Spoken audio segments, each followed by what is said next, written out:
Olá a todos, tudo bem? Hoje a gente vai estar fazendo a apresentação sobre o nosso trabalho.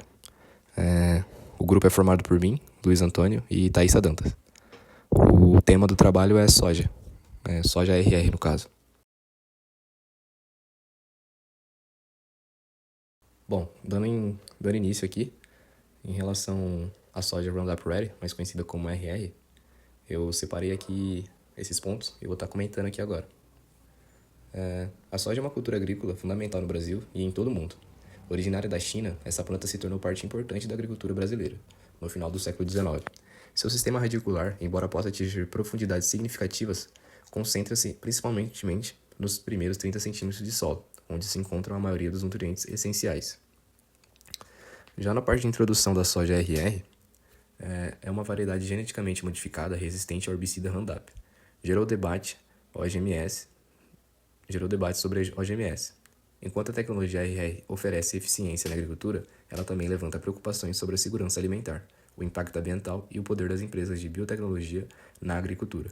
O equilíbrio entre benefícios e risco é uma discussão contínua em meio ao meio de desenvolvimento e à regulamentação na agricultura. Embora ela esteja sendo utilizada em alguns pontos, ela vai ter alguns desafios e problemas no processo. No caso aqui, ela vai enfrentar doenças e pragas que podem prejudicar sua produção. As 5 principais ameaças incluem podridão radicular, oídio, ferrugem asiática, mancha-olho de rã e atracnose. Além disso, é crucial fornecer ao solo os nutrientes necessários, como nitrogênio, potássio, cálcio, magnésio, fósforo e enxofre, para garantir o desenvolvimento saudável da cultura. Uma parte muito importante aqui é o vazio sanitário, que ele é uma medida preventiva importante para evitar a disseminação da ferrugem asiática da soja, uma doença séria causada por um fungo. A não conformidade com o vazio sanitário pode resultar em multas significativas para os agricultores, como exemplificando no estado do Mato Grosso e no Distrito Federal, onde as multas podem chegar até R$50 mil.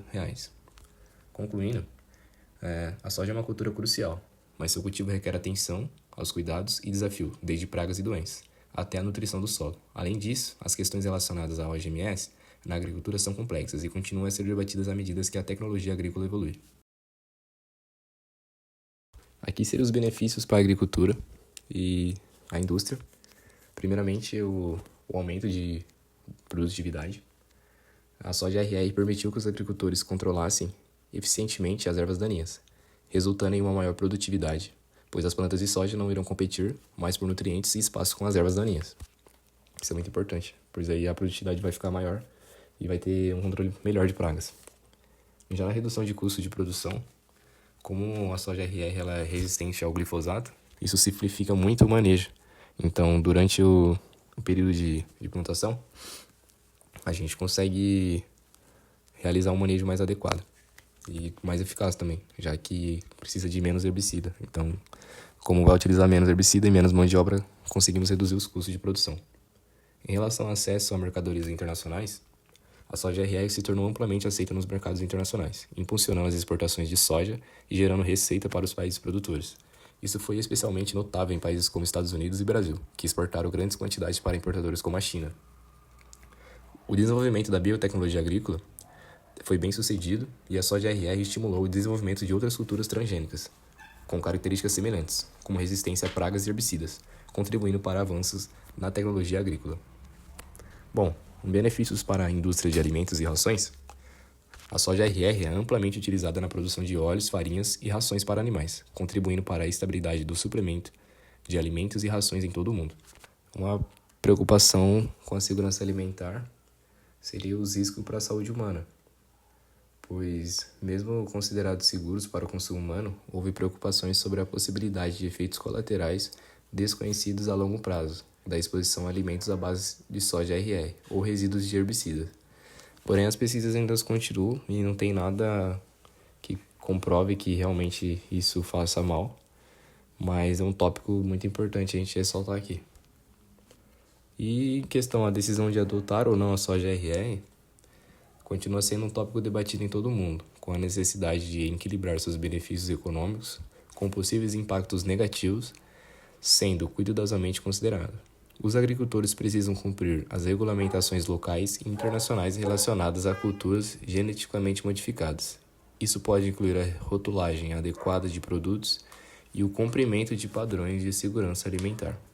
Agora a gente tem um gráfico sobre a produção brasileira de grãos. A gente consegue ver aqui que a soja está disparada no topo como o grão mais produzido no Brasil, chegando na casa de quase 155 mil toneladas produzidas. A produção total de grãos aqui foi de 322 mil toneladas, chegando aí quase a 323 mil toneladas. E a gente pode analisar que a soja, sim, é o grão mais produzido. Logo em seguida vem o milho, o trigo, o arroz, mas a soja ainda se destaca. Então, por isso que ela é muito importante, porque ela agrega muito no cenário econômico. Bom, aqui nessa parte, a gente separou em 3 a produção. Seria a soja no mundo, a soja no Brasil e no Mato Grosso, onde é o maior produtor brasileiro de soja. A soja no mundo, ela teve uma produção de aproximadamente 370 milhões de toneladas e uma área de aproximadamente 137 milhões de hectares. Já no Brasil, a gente consegue analisar que a produção foi de aproximadamente quase 155 milhões de toneladas e uma área plantada de quase 45 milhões de hectares e uma produtividade de quase 3,6 kg por hectare. No Mato Grosso, que é o maior produtor brasileiro de soja, a produção chegou na casa dos 45 milhões de toneladas, em uma área de quase 13 milhões de hectares, atingindo uma produtividade de 3,7 quilos por hectare. Bom, nesse slide a seguir a gente consegue analisar a exportação, o consumo interno e a exportação de soja brasileira no ano de 2022. Aqui ela foi separada em soja em grão, farelo de soja e óleo de soja.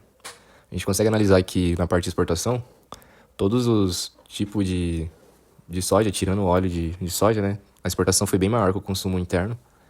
Então, isso está gerando uma receita positiva, pois a gente faturou ali, se for parar para analisar, 46 milhões, quase 47, com a soja em grão e quase na casa dos 10 milhões ali na parte de farelo de soja. E com óleo de soja, aproximadamente 4 milhões. Isso dando uma receita total de quase 61 milhões, né, de arrecadação. Então, isso é muito bom para o cenário econômico.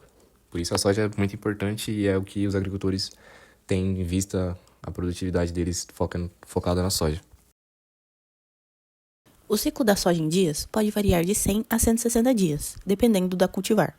Porém, os ciclos comerciais mais comuns costumam ter de 115 a 125 dias, característicos da época de semeadura de cultivares precoces a médias. Esse ciclo pode também ser chamado de fenologia. Ele irá representar exatamente o momento em que a cultura está, de germinação até a colheita. Ele também facilitará o produtor a aplicar alguma correção no momento certo, para que seja obtido o sucesso da colheita. Como podemos observar na imagem, a fenologia é dividida em 2 momentos, fase vegetativa e fase reprodutiva. A fase vegetativa é iniciada pela sigla VE e terminada 6 estágios depois pela sigla VN. A fase reprodutiva é marcada pelo nascimento da primeira flor e, consequentemente, suas vagens e grãos, iniciando em R1 e terminando em R8. Todo o ciclo será melhor entendido no acompanhamento da safra. O NDVI, ou Índice de Vegetação de Diferença Normalizada, é um índice utilizado para medir a saúde e a densidade da vegetação, com base em como a planta reflete a luz, geralmente solar, em frequências específicas, através de imagem de satélite, auxiliando no monitoramento das lavouras e na tomada de decisão relacionadas ao manejo da cultura.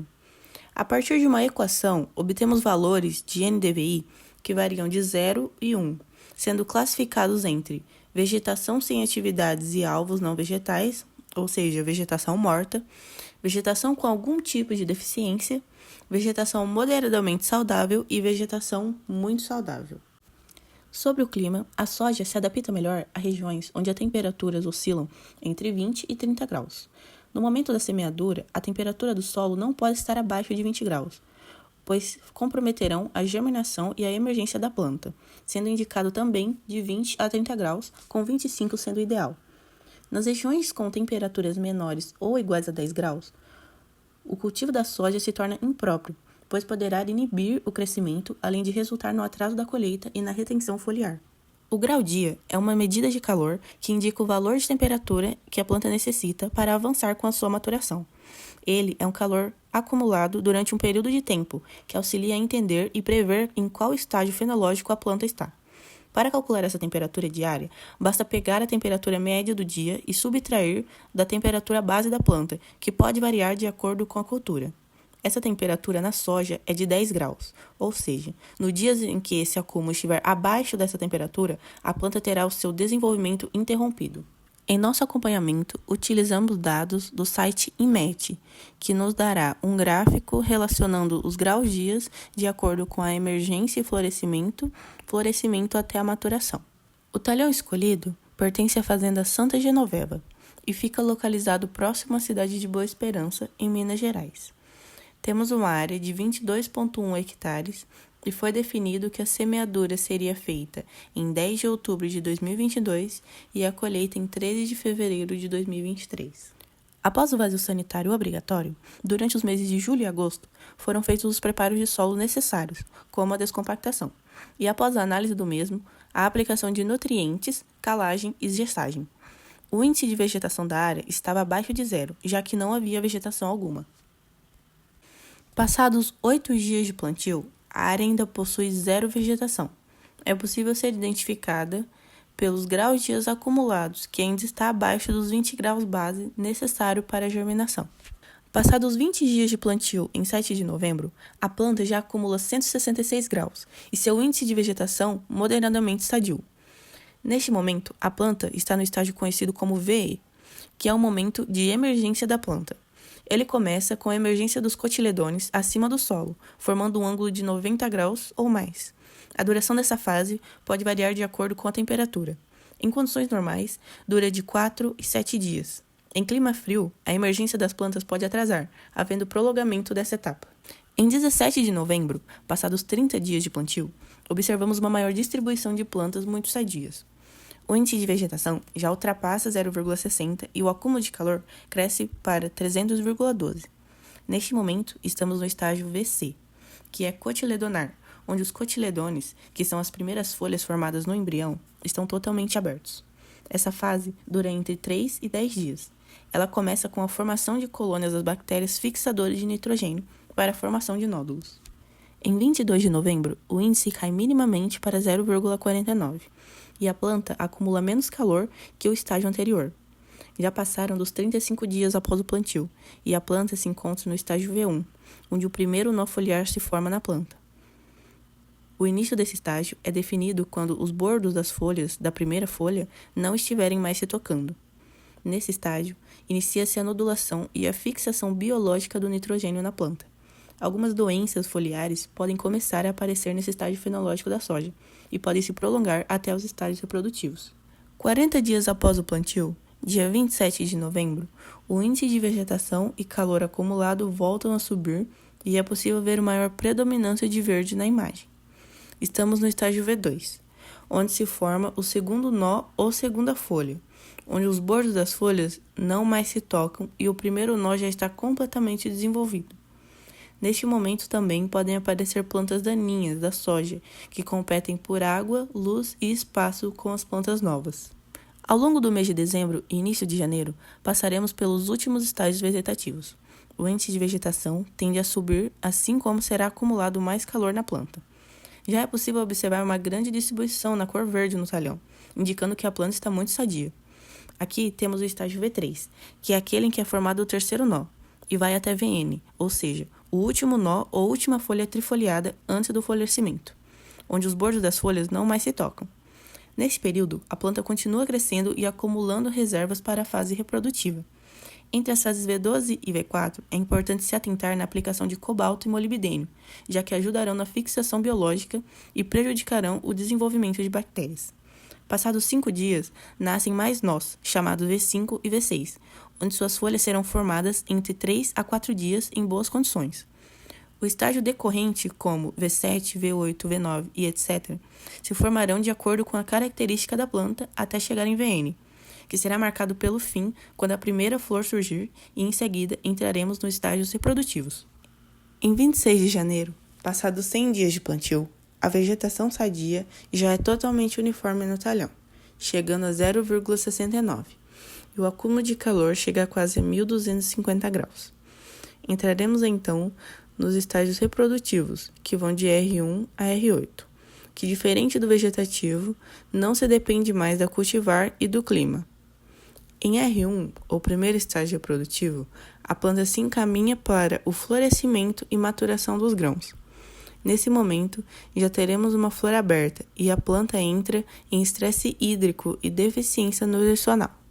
Durante os dias 27, 28 e 29 de janeiro, a cultura mantém sua vegetação sadia e tem maior acúmulo de calor.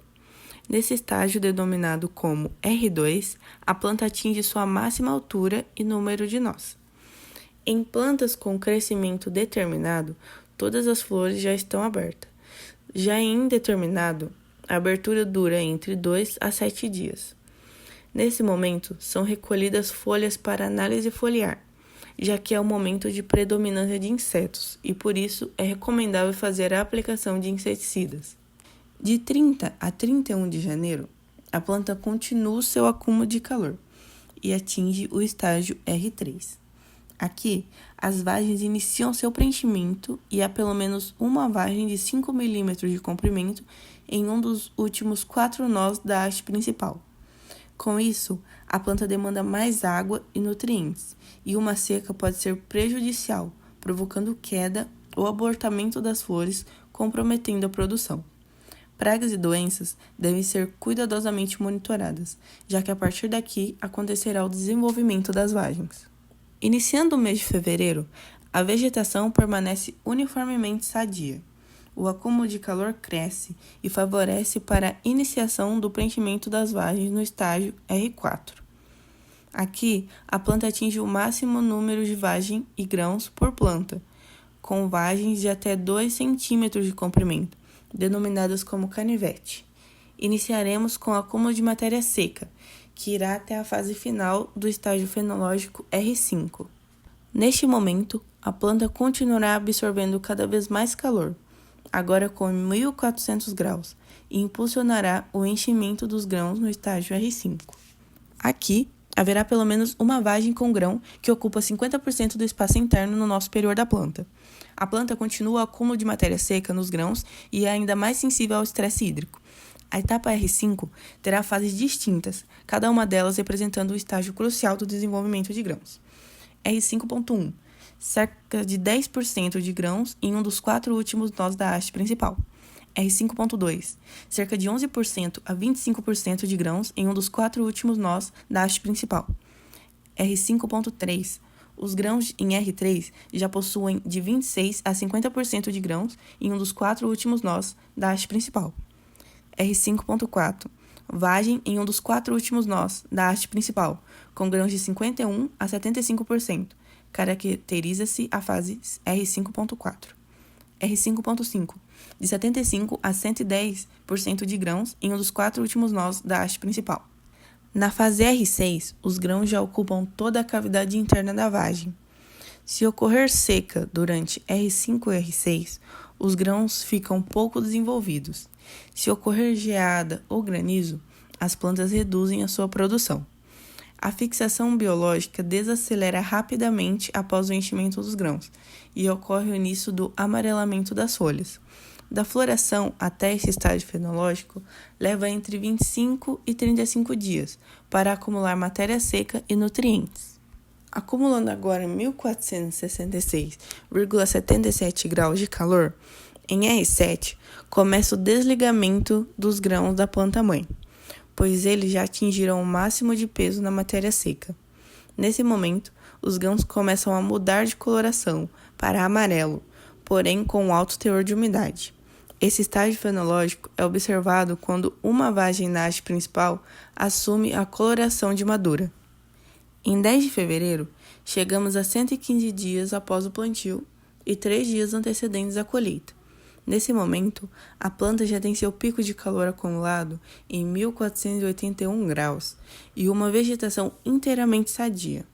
Estamos no último estágio reprodutivo, ou seja, R8, onde já é alcançada a maturação plena.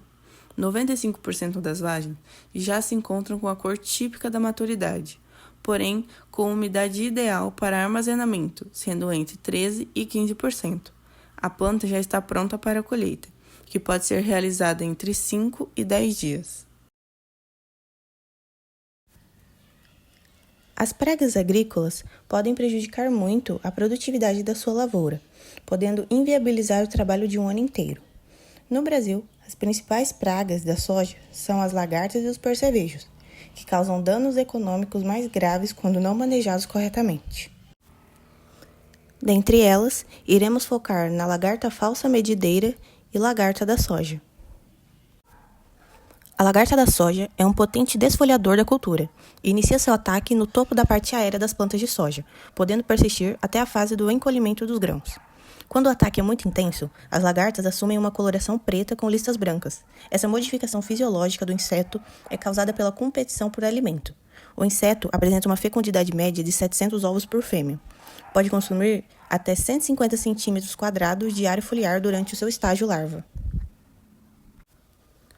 A lagarta falsa medideira tem esse nome pelo hábito de se deslocar, dobrando o corpo como se estivesse medindo palmos. As lagartas apresentam apenas 2 pares de falsas pernas na região abdominal e na região caudal. As fêmeas depositam ovos normalmente na superfície inferior das folhas da soja, de forma individualizada, apresentando uma fecundidade média de 700 ovos por fêmea.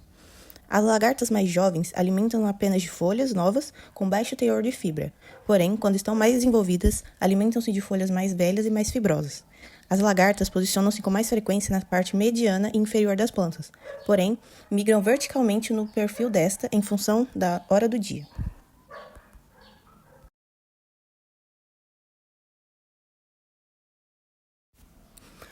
Em relação ao controle químico da falsa medideira, segundo um estudo publicado pela revista Cultivar, realizado nas safras de 2014, 15 e 16 no município de Santa Maria, que avaliava os índices de controle dos mais variados inseticidas registrados e recomendados para o manejo dessa lagarta, os inseticidas clorofenapir e indoxicarb foram os que apresentaram o melhor resultado ao longo dos anos, tanto para lagartas pequenas quanto para as grandes. Alguns inseticidas controlaram de forma eficaz as lagartas pequenas, principalmente o espinoteran, que tem capacidade de penetrar na cutícula superior da folha e atravessar para a parte inferior e controlar as lagartas pequenas, que preferencialmente permanecem na parte de baixo da folha da soja. No caso da lagarta da soja, segundo um estudo publicado pela Embrapa com autoria de Newton de Gaspari e Sérgio Gomes, conclui-se que dos inseticidas testados no controle da praga em estudo, carbaril, clorpirifos, etil, indulsulfan, endrin, fenitrotion, monocrotofos, parationmetil, triazofos e triclofon foram considerados os mais eficientes, e além disso, diflubenzuron apresentou o maior efeito residual, embora não tenha tido uma boa atuação inicial. Dentre as inúmeras soluções, temos a Trichorograma pretiosum. Essa vespa parasita ovos de mariposas e borboletas de várias espécies pragas que causam prejuízos à lavoura da soja, como a falsa medideira, a lagarta da soja, lagarta da maçã e a lagarta helicoverpa. Temos também o Orius insidiosus. Essa espécie de percevejo é um predador de hábito generalista, que também se alimenta de várias espécies pragas, tais como ácaros, mosca branca, cigarrinhas, ovos de leptospideros e lagartas pequenas espécies diferentes. Além disso, temos o baculovírus anticársia, um vírus que controla a lagarta da soja sem risco ao homem e ao ambiente. Ao ser ingerido, o inseto perde a sua capacidade motora de alimentação, apresentando o comportamento característico de se deslocar para as partes superiores da planta hospedeira, onde morre de 5 a 8 dias após a infecção.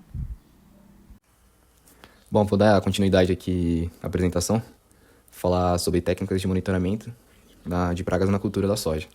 Bom, explicando um pouco, o monitoramento de pragas na cultura da soja é crucial para tomar decisões informadas sobre estratégias de controle. Vou ressaltar algumas técnicas comuns de monitoramento na cultura da soja. Bom, a gente podia começar falando aqui sobre armadilhas com feromônios, que a utilização de armadilhas com feromônios específicos para atrair insetos adultos. Essas armadilhas são eficazes para monitorar a presença e a população de insetos-alvo, como a lagarta da soja e o percevejo marrom. Também a gente pode ressaltar a amostragem de folhas, que é a inspeção regular de folhas, a amostragem sistêmica em diferentes áreas do campo para avaliar a distribuição das pragas e a coletagem de insetos, que a gente faz a contagem direta dos insetos que estão presentes na planta. Esse método é usado para pragas como lagartas e percevejos. armadilhas de luz, que são eficazes para atrair insetos noturnos, né, permitindo o monitoramento de pragas que são ativas só durante a noite. Então a gente consegue fazer análise delas de pragas tanto do dia, tanto da noite. O uso de GPS e tecnologia como sensoramento remoto, que vai permitir a gente fazer uma expansão de dados, né, com uma facilidade maior. A gente tem um mapa que a gente consegue analisar como é que está sendo o controle em tempo real das pragas. O monitoramento de níveis de danos econômicos, né, que a gente consegue fazer a avaliação deles. A gente vai ver entre o custo de controle e dos benefícios da redução dos danos. Já na avaliação de inimigos naturais, a gente consegue fazer observação e monitoramento de inimigos, como predadores e parasitas, que desempenham um papel crucial no controle natural das pragas. E também uma coisa que é muito importante, que está sendo bem comentada agora, que é o monitoramento de nematóides, que são coletas no solo, que a gente consegue fazer através de uma análise, de um teste, para a gente analisar com os nematóides, que elas prejudicam principalmente a raiz da cultura. Armadilhas de cores, porque algumas pragas são atraídas por cores específicas. Armadilhas coloridas podem ser usadas para monitorar e controlar a população de insetos, e especialmente em áreas específicas do campo. Já registro de dados climáticos, a gente tem uma relação de condições climáticas e surtos de pragas, que pode ser usada para prever o potencial de infestação e manter registros detalhados das condições climáticas, que pode auxiliar no monitoramento. O monitoramento contínuo, combinado com várias técnicas, fornece informações sobre a dinâmica populacional das pragas e auxilia na tomada de decisões. A abordagem integrada concluindo métodos biológicos, culturais e químicos é fundamental para um manejo eficiente e sustentável para as pragas na cultura da soja. No controle de pragas. O sucesso no controle de pragas ele pode ser avaliado por meio de vários indicadores que vão explicar para a gente e refletir a eficiência das práticas adotadas. Não adianta nada a gente pegar e adotar algumas práticas que não vão ter resultados positivos. A gente tem que procurar, claro, práticas que vão dar um retorno financeiro para a gente. Vai dar um sucesso, a gente está sendo eficaz, a gente está diminuindo as pragas na cultura. Então eu separei alguns tópicos aqui que eu vou estar comentando. Bom, aí a gente pode analisar, um indicador bom para a gente analisar seria a redução nas taxas de infestação, porque monitorar a população de pragas ao longo do tempo e observar uma redução consistente nas taxas de infestação é um indicador claro de sucesso no controle. A minimização dos dados das plantas, para a gente avaliar a extensão dos danos causados pelas pragas e observar uma redução significativa nos sintomas, como a desfolha, mordeduras nas folhas e danos nas vagens. O aumento na produtividade também é muito eficaz, porque a gente consegue analisar a produção de grãos por hectare e o indicador positivo é que as medidas de controle estão sendo com sucesso.